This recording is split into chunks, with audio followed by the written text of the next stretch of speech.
सिने style पाठलाग करत अवैध रेती वाहतूक करणारे टिप्पर पकडले. डोणगाव परिसरात मोठ्या प्रमाणात रेतीची अवैध वाहतूक करण्यात येत आहे.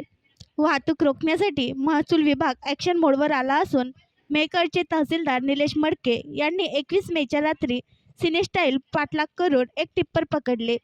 हे टिप्पर कारवाईसाठी डोणगाव पोलीस स्टेशनला लावण्यात आले आहे.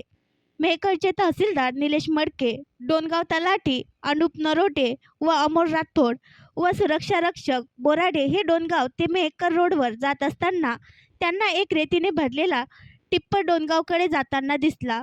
या पथकाने त्याचा पाठलाग करून नागपूरजवळ त्याला थांबून तहसीलदार निलेश मडके यांनी टिप्पर चालक विजय छगन जाधव राहणार मंठा यास चौकशी केली असता त्याने वेळ झालेली पावती दाखवली. टिप्पर क्रमांक विचारला असता त्याने MH21 BH 4333 असा सांगितला आहे. आणखी नवीन व्हिडिओ पाहण्यासाठी आमच्या देशमुख एक्सप्रेस न्यूज चॅनलला सबस्क्राईब करा, लाईक करा आणि शेअर करा.